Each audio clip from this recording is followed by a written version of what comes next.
This is now the 5th lecture of the condensed matter course. In the first 4 lectures, we studied vibrations in solids, and we studied electrons in metals. And we learned quite a bit about these topics, but we also developed a rather long list of puzzles, things that we couldn't understand. I wrote a list of them at the end of last lecture. Some of them included the sign of the Hall coefficient. We couldn't figure out why it sometimes has one sign, sometimes has another sign. We also had a rather unreasonably long mean-free path in Sommerfeld theory we couldn't understand. And if you go back to earlier in Debye theory, there were also some puzzles there. We didn't understand why it was we introduced an ad hoc cutoff. We had some motivation for it, but it was certainly an ad hoc prescription. And all of these problems stem from the same place, and the same place is that we're not taking seriously the microscopic structure of materials. We're not really considering that they're made up of individual atoms, and the atoms are bonded together in very particular and often periodic ways. So much of the remainder of the term is going to be devoted to understanding how the microscopic structure of materials affects its macroscopic properties. But before doing that, it's probably worth backing up and understanding why it is that the atoms stick together in the first place to make the materials. So this brings us to the domain of chemistry. And as much as we hate to admit it to both our friends and our enemies, chemistry actually is interesting. It's an important subject both scientifically and it's certainly industrially, technologically, and it actually has some fundamental deepness to it as well. And you could certainly spend 3 or 4 years studying chemistry, or even longer, and we're going to study it for only a day or two, and that will probably be all we need to know in order to go on further. Now, if you had chemistry before, some of these things might be a little bit familiar. If you haven't had chemistry before, it's maybe not so much of a problem because most of what I'm going to introduce is fairly basic. But the main idea is to reconsider some of chemistry from a physics perspective. Some of the things that may have seemed strange when you learned chemistry the first time will maybe seem a little bit more natural this time through. And this will give us sort of a foundation for understanding much of what comes later. So a good place to start is to realize that chemistry is all based on the Schrodinger equation. The Schrodinger equation solves everything. It tells you why the electrons stick to nuclei and why nuclei stick to each other and so forth. It's all the Schrodinger equation, but that's not actually a very useful way to think about things because solving the Schrodinger equation for more than 1 or 2 particles becomes impossibly hard, and you can never develop any sort of intuition of what's going on. So what we should do is we should think about very, very simple cartoon-level problems and try to figure out what the general rules are of chemistry from that. A good place to start is with hydrogen. Hydrogen, or more generally, a hydrogenic atom, meaning that it has a nucleus of charge G, some generally nucleus of charge Z, and 1 electron. And you'll remember from your atomic physics courses or your quantum mechanics courses that the eigenstates of this 1 electron are indexed by a number of quantum numbers, the principal quantum number, n equals 1, 2, 3, and so forth. The angular momentum quantum number, which takes the value 0, 1, 2, up to n minus 1. And these angular momentum quantum numbers are sometimes called S, P, D, F, G, and so forth, coming from spectroscopic notation. Now, for 1 chocolate bar, does anyone know what S, P, D, and F stand for?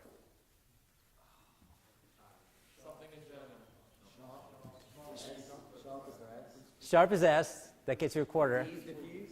D is diffuse. Yes, you're almost there. 2 more. Principal. Someone said principal. Someone who got it? Who was it? Someone said it over there. It's you. Okay, so he gets it. So sharp, principal, diffuse, and fine from spectroscopic notation. Your chocolate. Sorry, stolen out from under you. G. Does anyone? 1 more chocolate bar. If you tell me what G is for. It's not for anything. Actually, it's for giraffe. They just need another letter after that. Okay. Anyway, in addition to the angular momentum quantum numbers, M takes the values minus L to L. And then the spin quantum number can be plus or minus 1/2. The most important thing to keep track of is that if you have S electrons, S eigenstates, maybe, let's see, how should I say this? So an S shell, I guess, of eigenstates can hold has 2 possible eigenstates. P shell, so So why is it 2? Because S means L equals 0. That means M has to be equal 0, but the spin can be plus or minus 1/2, so 2 possibilities. With a P shell, there are 6. Because P means L equals 1. M can be minus 1, 0, or 1. That's 3. And then the spin can take 2 values. That makes 6.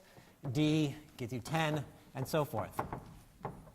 Now you have all these eigenstates in a particular atom. And then you suppose to yourself that you have many electrons in that atom, not just a single electron in the atom. Also, I should probably give you the energies as well. The energies of these eigenstates are minus the Rydberg over n squared times z squared if the charge of the nucleus is more than 1, plus small corrections, things like fine and hyperfine fine structure. But the main energy just comes from the principal quantum number. OK, so now you have a bunch of electrons in your atom, and you need to figure out which of these eigenstates you fill with electrons and which ones you leave empty. And there's several rules for figuring this out. The first rule is known as the Aufbau principle, which is basically just fill by shells. So when you add the first electron to an atom, you start in one shell, and you keep filling that shell until it's filled. When you finish filling that shell, you start filling the next shell, and you fill that one until it's filled. Now, in what order do you fill the shells? Well, you fill the shells by Madelung's rule. Madelung rule, which has a nice mnemonic like this. You write out a table: 1s, 2s, 2p, 3s, 3p, 3d, 4s, 4p, 4d, 4f, 5s, and so forth, 5p, ... And then you fill in this diagonal way. This one is first, this is second, this is third, this is fourth, and so forth. And this would be fifth, down that way. Okay? So this order of filling shells is what gives you the structure of the periodic table. Let's take a look at our friend, the periodic table. Oops. I don't see the... Uh-oh.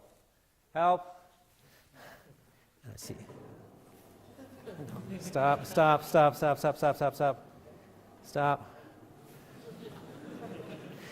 Okay, hold on.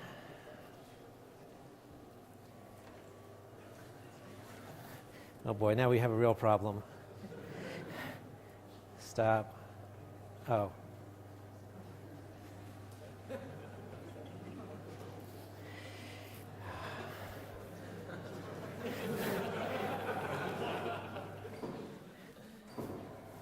Okay. Well, okay. So the periodic table, let's go on and see if we can get this started up a little bit later. So everyone kind of know, you have in your head what it looks like, right? So you start out by filling the top row of the periodic table, which has hydrogen and helium in it. There's one electron fills hydrogen. The next one fills helium. Then you start the next row with lithium and beryllium. That fills up the second shell. Then you have the next 6 elements: boron, carbon, nitrogen, oxygen, fluorine, and neon. Okay, let me try this again. See if that's going to work. Boron, nitrogen, carbon, neon, fluorine, neon, and then you're filling the 2p shell, and so forth and so on, and you fill them in all this order, and that gives you the structure of the periodic table. But you might wonder to yourself, well, wait a second, why is it that we're filling the 4s shell before the 3d shell? Because according to that formula up there, the 3 shell should have lower energy than the 4 shell. And so what gives us the right to fill up 4s before we fill up 3d? And for that matter, why are we filling, periodic table, thank God.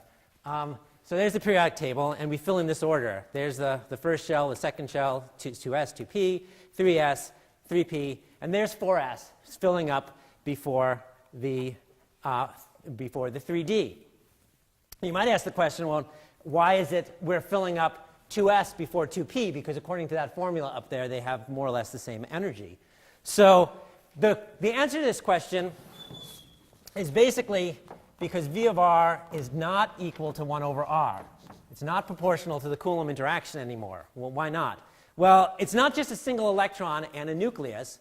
It's an electron interacting with all of the other electrons in the atom as well as the nucleus. So as the electron gets closer to the nucleus, it sees more nucleus and less of the other electrons. And as it gets farther away, it sees more of the other electrons. So you can think of having some sort of effective potential, which is the interaction between the electron and both the nucleus and the cloud of the other electrons. So you need to modify the shape of this potential somewhat. And if you try to solve the sort of the radial quantum mechanics problem that you solved, for the hydrogen atom, but you change the shape of this potential, you'll all of a sudden discover that all these shells have different energies now. They shift around. And that's why the ordering of these filling of the orbitals is not what you would expect from just a simple hydrogen atom. Actually, we're on the subject of the interaction with the other electrons, you might find it surprising that we can even describe the eigenstates of the hydrogen of a general electron the same way we can a general atom the same way we can describe the eigenstates of a hydrogen atom, because it's not just interacting with the nucleus, it's interacting with all of the other electrons as well. But the reason more or less you can do this is because you can treat all of the other electrons besides yourself as just some sort of spherical cloud. So it's still sort of a spherical problem, so it follows more or less the same rules, and you can still enumerate the possible eigenstates in the same way. Okay, so this is the general structure of the periodic table, and we can now move on to asking about chemical bonds between the atoms in the periodic table. Okay, there's filling up Madelung's rule.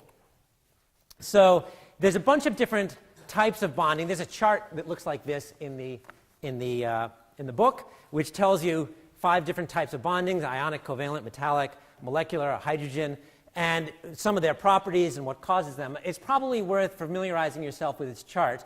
Over the next, today we're going to try to cover ionic and covalent. The other types we'll do a little bit later on in the lecture series. So the basic facts are on this. You should probably know these, but we will just start today with the simplest type of bonding, which is ionic bonding. Ionic bonds. And the principle of an ionic bond is basically that an electron is transferred from one atom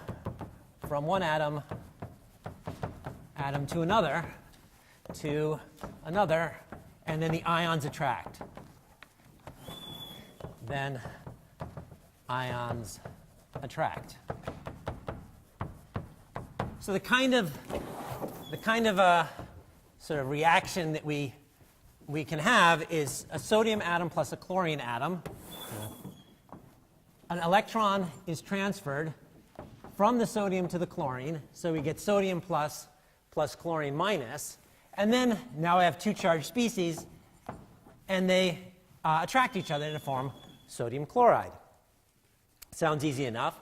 Probably the easiest way to keep track of this kind of reaction, or to evaluate this kind of, analyze this type of reaction, is to think about the energies associated with each step. So one piece of the energy is the ionization energy, E-ionization, which is the energy to pull the electron off the sodium atom to make a sodium ion and an electron. So you start with the sodium atom, neutral. You pull the electron apart from it and put it out at infinity, and the sodium ion infinitely far away at infinity.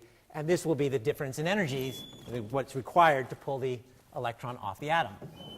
There's also what's known as the electron affinity, which is the energy that you get back when you put the electron on the chlorine atom to make a chlorine ion. And then the last piece is known as the cohesive energy, or the bonding energy, which is the energy you get out when you put together the sodium ion and the chlorine ion to get sodium chloride. Okay? So the total energy budget for this reaction is E ion. The ionization energy, you get back the affinity energy, the electron affinity, and you get back the cohesive energy. And if the total delta E is less than 0, if delta E is less than 0, then you get a reaction. Then it reacts. The reaction goes forwards. Now, there's a couple of caveats about this kind of argument. The first caveat is that if you're a chemist, you are inevitably talking about Gibbs free energies rather than just energies. And the reason it's Gibbs free energies is because you're doing your experiment at finite temperature, probably room temperature, and finite pressure, your room pressure. We're going to think just as if we're doing everything at 0 temperature, 0 pressure. So we can just think about energies, but it's more or less the same thing. The second thing one should be warned about if you're reading books is that the word cohesive energy or bonding energy is used in several different senses in different books. Everyone agrees that a cohesive energy or bonding energy is the energy to put two things together, but not everyone agrees what those two things should be. So they'll talk about the cohesive energy for sodium chloride, and some books will tell you that the whole delta E is the cohesive energy, and some books will tell you that the cohesive energy is just the energy for putting together the sodium ion and the chlorine ion. So you'll get two different results depending on whether you're counting the whole delta E and calling that the bonding energy, or if you're just talking about the energy to put together the two ions. So that's another warning. The last warning is that the results that you get for bonding energy will be extremely different depending if you're talking about taking one ion of sodium and one ion of chlorine and putting them together to make a sodium chloride molecule, or if you're talking about taking lots of them and putting them together to make a whole big chunk of sodium chloride. And the reason for this is because your sodium atom, if it's either bonded to one chlorine or it's bonded to a lot of different chlorines, it will be a totally different energy depending on how many things you're bonded to. So that's another thing to keep in mind, to be careful about. Okay, so in this set of energies that we try to keep track of, probably the easiest thing to understand is the bonding energy or the cohesive energy, also known as the Madelung energy or the Coulomb energy, because this Coulomb energy is basically just, maybe write it out, it's basically just the Coulomb energy between the relevant ions in your system. So I not equal to j, qi, qj over 4 pi epsilon naught distance between I and j. So qi is the charge on ion. This is charge of ion j. So if I have two ions j, I just take its usual the usual Coulomb. If I have two ions, one with positive charge, one with negative charge, I'm just summing up the usual Coulomb energy between those ions to get the cohesive energy. Now, this is a perfectly good way to express the bonding energy, or the energy you get by taking these two charged species and bringing them together. But it obviously, and actually it's fairly accurate as well for most ionic solids, because you have a very good estimate of the amount of cohesive energy you get by this definition. And so all you need to know is how far apart those ions are, and you know how much bonding energy you got.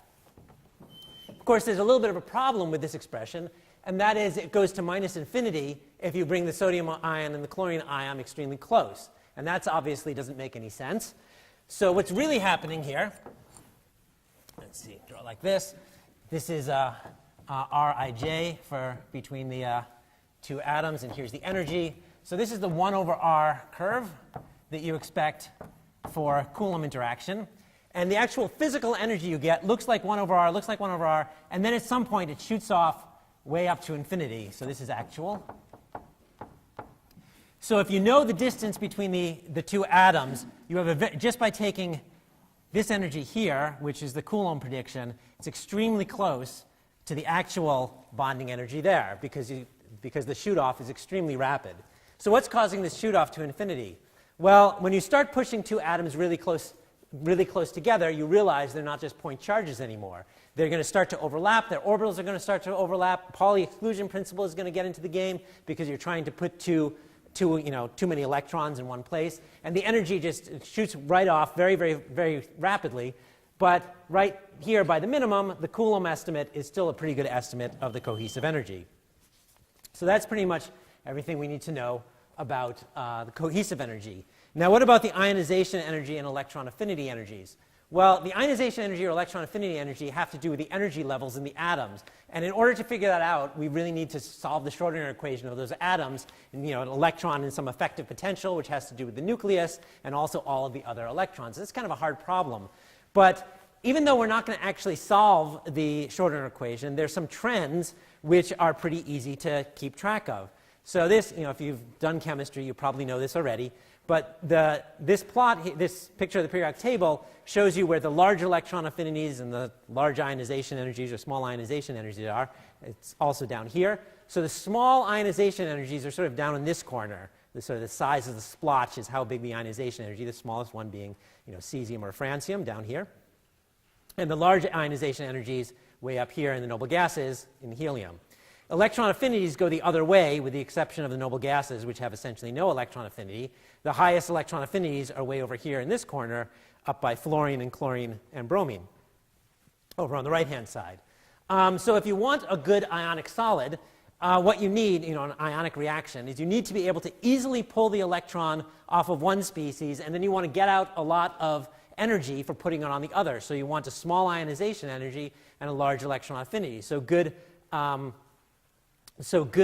ionic solids are things like, fluorine, sodium fluoride, rubidium chloride, things from way over here bound together with things from way over there. Now, chemists have an expression for this, that a shell of electrons, an atomic shell, wants to be filled. So if you have a shell filled plus one electron, like you would have in this first column, sodium has one electron in the 3s shell, potassium has one electron in the 4s shell. That shell is easily pulled off because the shell is most happy when it's exactly filled. Similarly, with fluorine, it's one short of being filled, so it has a high electron affinity. It wants to be filled. So can we understand a little bit? They're mostly filled shells on the right, and they have high electron affinity and high ionization energy. And on the left, it's small ionization energy and small electron affinities. So can we understand in some physical way why this is? Actually, it's not too hard to figure out why that is. At least roughly, we can make a cartoon picture of it. So let's try to figure it out from looking at sodium. So sodium, it has, if you look on this table, periodic table, it has 11 electrons. It's the 11th element.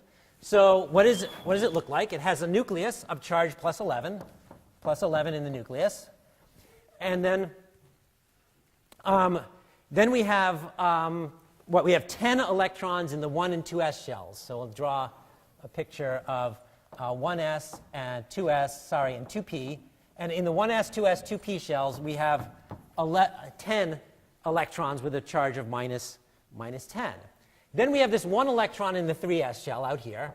So this is one electron out here in the 3s shell. And to that one electron, if you imagine yourself being that one electron, how much nuclear charge do you actually see? Well, the total nuclear charge you would see, this electron sees Z equals 1.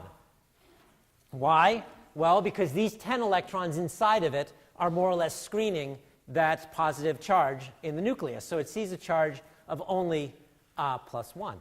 So if we wanted to use our hydrogenic formula to figure out the binding energy, we would say that the binding energy is a Rydberg times 1 squared over, this is a 3s divided by 3 squared, n squared downstairs. Now, this binding energy, ionization energy, is a little bit of an underestimate of the actual binding energy of the 3s electron. And the reason for this is because sometimes that 3s electron gets closer to the nucleus and realizes that, in fact, it's not a charge of plus 1. It's actually a charge bigger than plus 1. So it's bound a little bit tighter than this estimate would tell us. Okay? But basically, at some level of approximation, it's like one electron bound to just one charge. Does that make sense? Yeah. Okay. Now let's look at fluorine instead. Fluorine is a little more complicated. Fluorine, it's the 9th element right over here, almost filled 2 shell. So what does fluorine see? Well, okay, so we have the nucleus with a charge of plus 9. And then we have the 1s shell down here, 1s shell, which has a charge of minus 2. And then in the 2 shell, we have 7 electrons out here. Check it, the 1, 2, 3, 4, 5, 6, 7. 7 electrons. Now suppose and they're more or less at the same radius. because they're all in the 2 shell. So suppose you're this electron. What do you see? You see a charge of Z equals, well, maybe you see +7. Because these electrons here aren't screening the nucleus. So you only see +9 - 2. Now, +7 is a little bit of an overestimate. You would then get a binding energy of a Rydberg 7 squared over, let's see, so this is a 2 electron out here, so it's over 2 squared, the principal quantum number squared of this electron. This is a huge overestimate of the actual binding energy in fluorine, because sometimes these electrons do get inside of this electron and screen the nucleus better than we would estimate here. But still, you see that there's a very good reason why it is an almost filled shell sees a big nuclear charge, and an almost empty shell sees a small nuclear charge. So this is behind the origin of why it is that we have this cartoon phrase that an almost filled shell wants to be filled, and an almost empty shell wants to be empty. Does that make some sense? Yes? Yes? Yeah? OK. All right. So it's basically an issue of how well screened the nucleus is. So this gives us a pretty good picture of what's going on with ionic bonds. There are differences in how much the electrons are, how much the atoms want to have an extra electron or want to give up another electron. And so if you have an atom like potassium and an atom like fluorine, the potassium is happy to give up its electron. The fluorine wants to get that extra electron. You get 2 ions. The ions then attract. So it's a great picture of ionic bonding. However, you also have bonding between 2 atoms that want the electrons just as much as each other. For example, O2.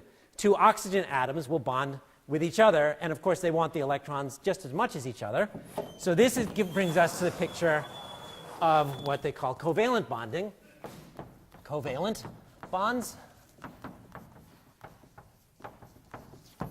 which is okay, there's a chemists have this picture of covalent bonds, which they like to say that the atoms will share an electron, and because they're sharing electrons, that binds the atoms together. Now, can we understand a little bit better from physics what it is that we mean by this, that sharing electrons binds atoms together? So there's a nice picture of this, which basically comes from just particle in a box physics. All right, let's put it over here. Particle in a box. In box. And we're going to analyze hydrogen plus hydrogen goes to hydrogen 2, just based on what we know about particle in a box. Now, what am I talking about when I'm talking about a hydrogen atom being a particle in a box? Let's draw a little box here.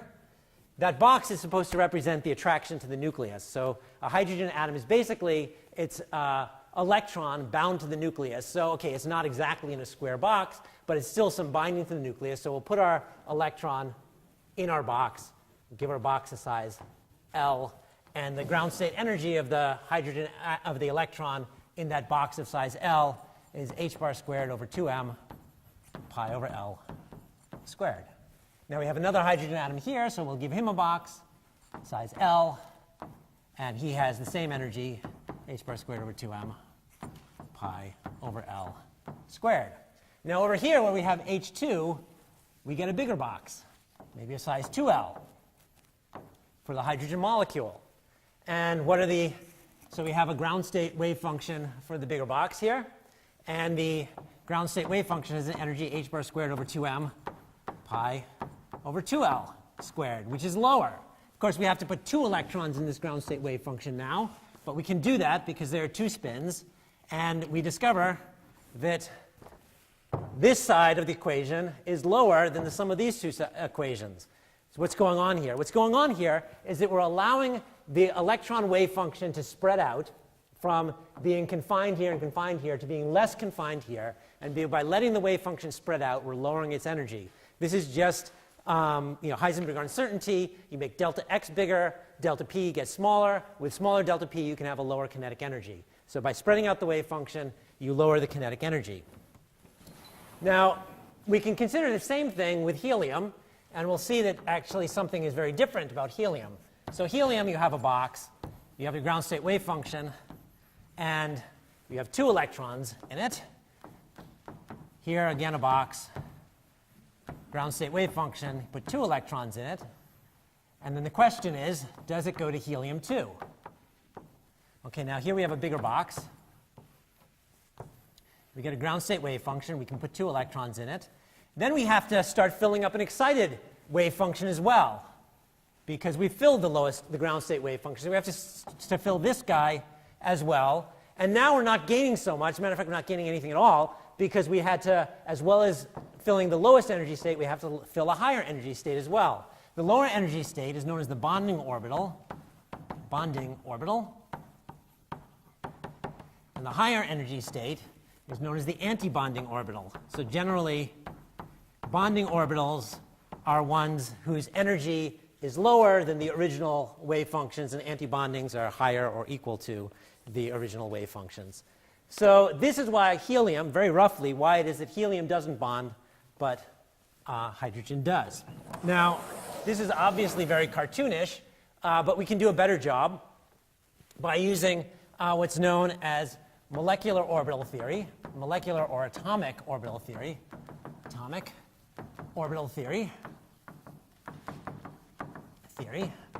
also known as tight binding theory,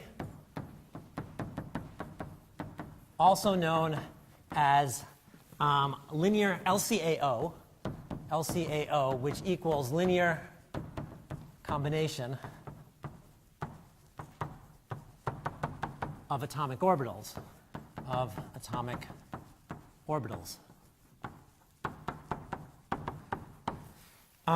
Now, I think if you took the atomic course last term, you may have even done this calculation.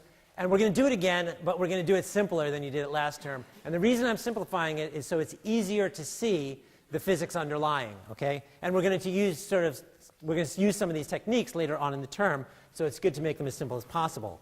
So the first thing we do is we imagine having 2 nuclei at positions R1 and R2. And, oops, okay. So I should tell you which problem we're analyzing. Right, we're going to do so the problem we're going to look at H2 plus.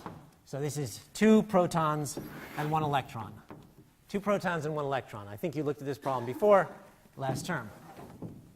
Okay, so we're going to see that allowing this electron to delocalize between the two nuclei is going to lower its energy and therefore form a bond between the 2 nuclei.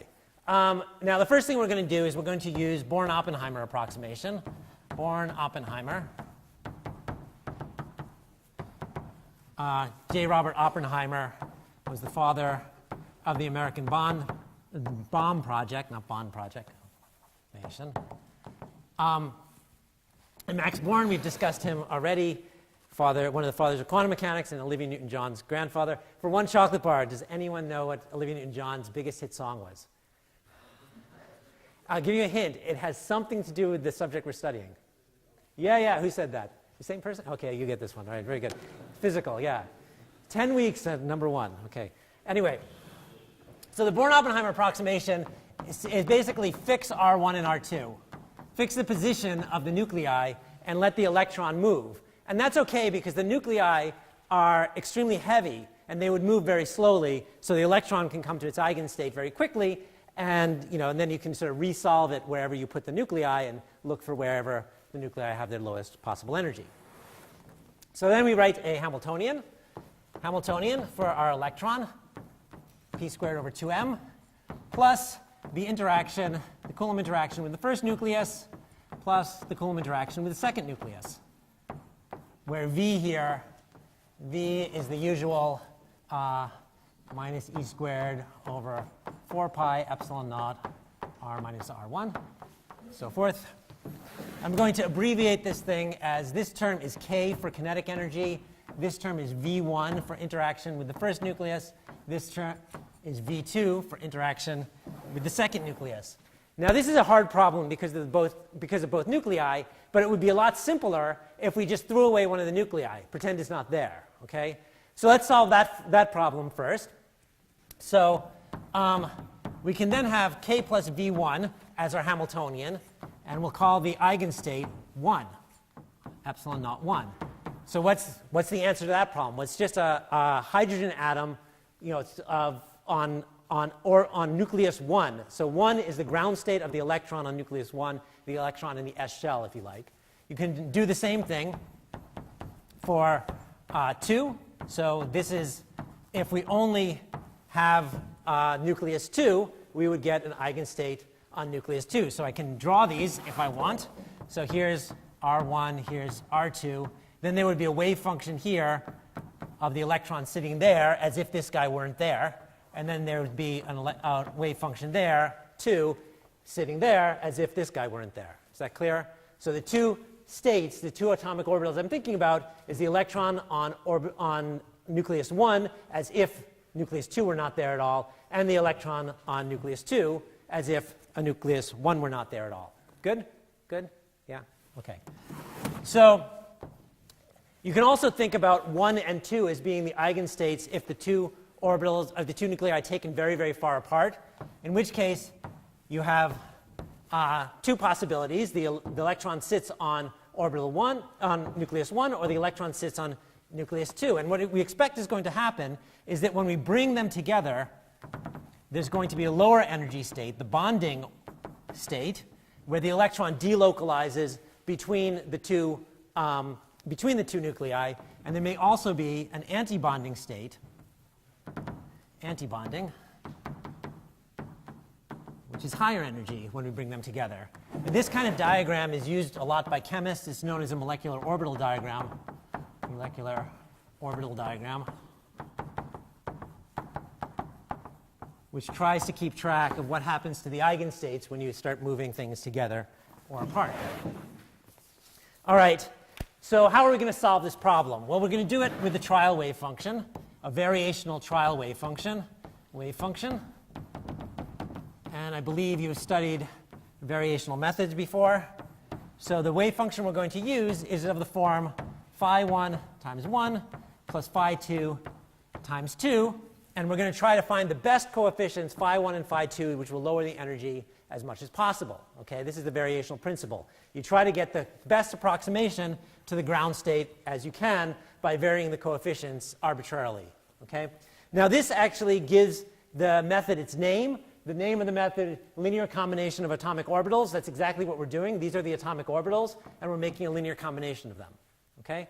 It's also known as tight binding because the electron sitting on orbital 1, we think of it as nucleus 1, we think of it as tightly bound to nucleus 1, and this one is tightly bound to nucleus 2, and then we make some linear combination of those two.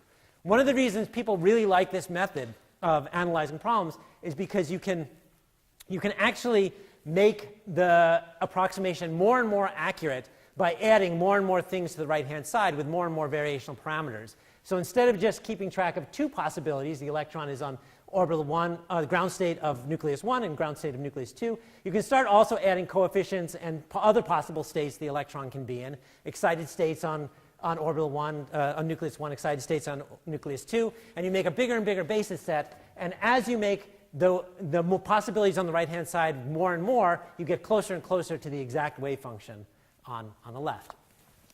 Okay, so now we have to actually write down our effective Schrodinger equation for this trial wave function. And that's something you're actually going to do for homework. I'll write out the answer. It looks very much like a Schrodinger equation. It's something you'll probably believe without too much justification. It looks entirely like a Schrodinger equation. The only difference is that this Hij, is a 2x2 matrix, Hj. I forgot to tell you something that we're assuming. Let me put it over here. So this is a bad assumption. Bad assumption. Doing things out of order here. The bad assumption is that Ij is delta Ij. In other words, 1, 2 equals 0. Okay, that 1 and 2 are orthogonal wave functions. Now that's a good approximation if the nuclei are far apart, but if you put the nuclei really close together, it's no longer a good assumption. The reason we're making this bad assumption is because it makes our life a lot easier, and as in many cases, making this bad assumption isn't going to throw out the crucial physics. So we're going to keep this bad assumption for now. There's an exercise in the book if you want to go through it and do it more properly, but you'll get the crucial physics right by making this bad assumption, so we're going to go ahead and do it. I believe when you did it last term, you did not use this bad assumption, the algebra gets much worse. So it's going to try to keep the algebra as simple as possible by making that bad assumption. Given that bad assumption, this is the Schrodinger equation that you have to solve. And it looks pretty much like a Schrodinger equation. You know, there's a Hamiltonian wave function, energy wave function. The only difference is it's not the full Hamiltonian, it's just the Hamiltonian projected to our restricted space, which includes only the wave function 1 and the wave function 2. So it's a projected Schrodinger equation, if you like. So to solve this, all we need to do is we need to come up with, this is a 2 by 2 matrix, 2 by 2. In our case, we need to write out the matrix elements here. So let's do that. 1H1 is 1K plus V1. Do I still have the Hamiltonian? Yeah, the Hamiltonian's still up there. I hope it doesn't go off the board. 1 plus 1 V2, 1. This term is easy because 1, the ket 1, is an eigenstate of K plus V1. That's how we defined it. And its eigenvalue is epsilon naught. So in fact, 1 on 1 is 1, because we defined it to be. So this piece here just gives us epsilon naught. This part here, we don't know what that is. I'm going to call it V cross. And physically, what is it? V cross. We have an electron sitting on orbital 1 over here. And so here's the electron sitting on, and here's orbital 2. And V cross is the interaction between the electron sitting on state 1, sitting on nucleus 1, interacting with nucleus 2. That's what V cross is. I believe last term you may have called it direct interaction, or you may have called it J. Does that sound familiar from last term? Yeah, okay. The reason I'm not calling it direct and J is because in condensed matter, those words are used for something somewhat different. And I'm trying to avoid confusion about that, so I'm going to call it V cross instead. I mean, there's some relation between the two nomenclatures, but not enough that it's worth keeping it. So throw that out. We're going to call it V cross from now on. 2H2, we need that also. It's very similar. 2K plus V2, 2 plus 2 V1, 2. And again, this thing is epsilon naught plus V cross. The more interesting piece is 1H2, which is 1 K plus V2, 2 plus 1 V1, 2. Okay, so this thing is easy actually because K plus V2 is epsilon naught 2, and then 2 and 1 have been assumed orthogonal, so that gives 0. Okay, so that simplifies our life a lot. This one here I'm going to call hopping,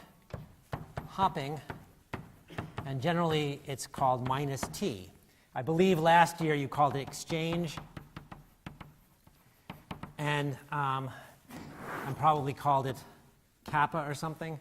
So again, I'm not going to use that nomenclature because we use exchange for something else. Now, why is it called hopping? If you think in terms of the time-dependent Schrodinger equation, it's this kind of term that's sort of off-diagonal, takes you from 2 to 1. So a hopping term can give dynamics to an electron, can take an electron that starts on nucleus 2 and lands it on nucleus 1. So it allows it to hop from one nucleus to the other, hence the name hopping, reasonable name. Okay, so given this, we're almost there. We have our 2 by 2 Hamiltonian matrix, epsilon naught plus V cross, minus T. Minus T, if it's complex, it would get a T star here. Then epsilon naught plus V cross is a nice little Hermitian matrix. We can diagonalize it. We get the eigenvalues, eigs, equal epsilon naught plus V cross plus or minus absolute value of T. Now, I left off one little piece, which I'm now going to put back in. The thing I left off was the E nuclear, that the energy, the two nuclei are interacting with each other as well. So if I change the distance between the two nuclei, they would have some Coulomb interaction. But it turns out that E nuclear is very approximately equal to minus V cross. And that actually should be obvious from what you know about electrostatics. If you have a spherical charge, cloud of charge around another spherical cloud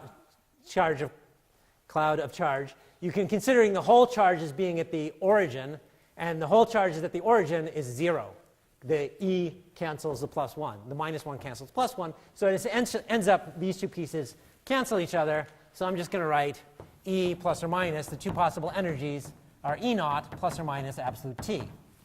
So this is something that seems fairly natural, that the amount of gaining or lowering of the energy we get when we allow the electron to hop between the two orbitals is given by how much we allow them to hop. So by spreading out the electron wave function, you lower its energy. The more you spread out the wave function, the more you lower the energy. So we can even, maybe do it here.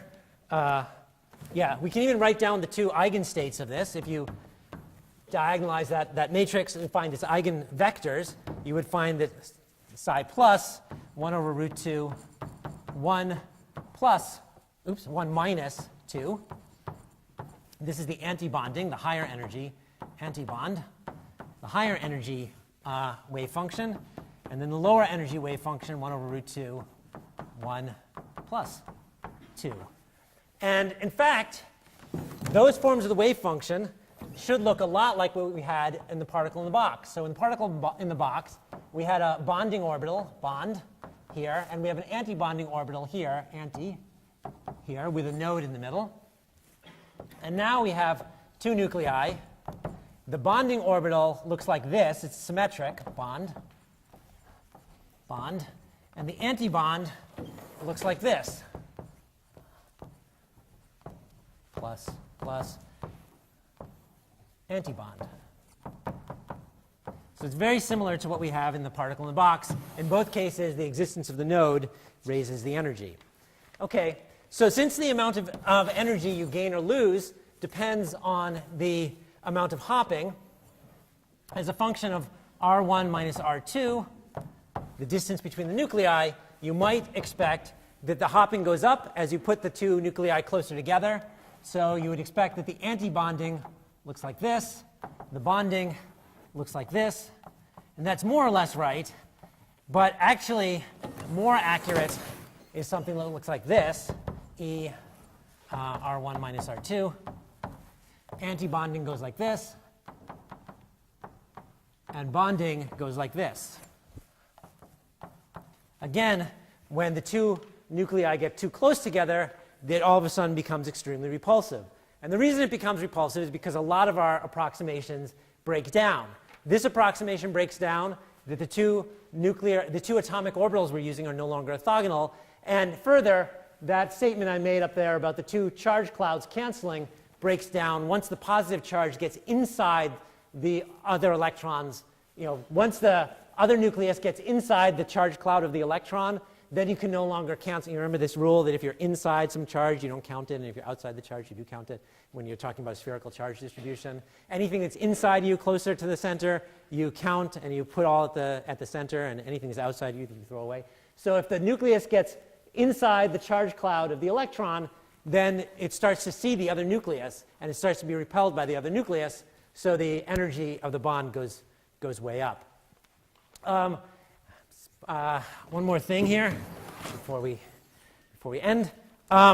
You can also consider a very similar physics if you have two different atoms. So we have hydrogen and fluorine, and here I've drawn one up here and one down here because their energies, if you just have an electron on hydrogen, it's much higher energy than the electron on fluorine. Or maybe I should have said sodium and fluorine. Sodium and fluorine, doesn't matter. Just on something that has a low ionization energy or wants the electron a lot less, and something with a high electron affinity or a high ionization energy wants the electron a lot more, and you can allow an electron to delocalize between the sodium and the fluorine.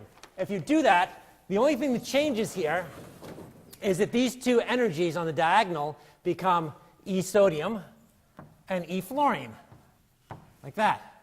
Okay? And those two can be different from each other. If you diagonalize this matrix now, you'll find two different energies again. So we'll draw that as a bonding and an anti-bonding orbital. So there's anti-bonding down here. Again, allowing the electron to go back and forth changes the total energy, and here's anti-bonding up here. But these coefficients will not be the same. For the anti-bonding orbital, this coefficient, beta minus alpha, will be bigger. Beta will be bigger than alpha. There will be a higher probability that the electron will be over here for the antibonding orbital, whereas for the bonding orbital, beta alpha like this, most of the weight of the wave function will be over here on fluorine. It's sort of a simple 2x2 matrix diagonalization problem. There's an exercise in the book on this as well. So the idea is that, but just by looking at this 2x2 matrix, you can see how you go from a covalent bond where the electron is distributed equally between the two nuclei to an ionic bond where really the lower energy orbital puts the electron almost entirely over here on the lower energy species. Okay, I guess I stop there, and I see you tomorrow.